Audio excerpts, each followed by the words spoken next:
अस्सलाम वालेकुम भाई, क्या नाम है आपका? मुनीबुर रहमान। हबीब भाई, आप यहाँ पर क्यों आते हैं? 14 स्ट्रीट पर आप आए हुए हैं, कितनी दफ़ा आ चुके हैं? जब मैंने बर्थडे भी इधर अपनी की थी, बहुत अच्छा भाई को पता है।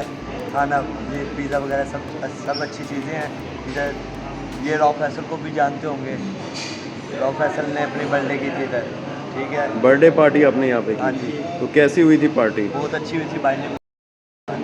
अस्सलाम वालेकुम वालेकुम सलाम। भाई, क्या नाम है आपका? उज़ैर। उज़ैर भाई, आप यहाँ पर क्यों आते हैं? पिज़्ज़ा पॉइंट्स तो और भी बहुत सारे हैं। जैसा 14 स्ट्रीट का बहुत अच्छा माशाल्लाह। आपका अच्छा एक्सपीरियंस है यहाँ पर? अस्सलाम वालेकुम वालेकुम सलाम। भाई, आपका क्या नाम है? वकास, मेरा नाम वकास भाई, ये 14 स्ट्रीट पर आप आए हैं, क्यों यहाँ पर आते हैं? क्या फ़र्क है इसमें और दूसरे पॉइंट्स में? मैं जस्ट बिकॉज को इसको इसलिए मैंने एक्सप्लोर किया क्योंकि इसकी लोकेशन एक तो परफेक्ट है ना, लोकेशन अच्छी है, लोकेशन अच्छी है, और दूसरों का यहाँ पे जो स्टाफ है ना वो काफ़ी सारा कम्पनसेटिव है। स्टाफ अच्छा है। जी जी, स्टाफ की वजह से हर बंदे को इंटरेस्ट डेवलप कर रहे हैं और इसका टेस्ट भी अच्छा है। Thank you very much.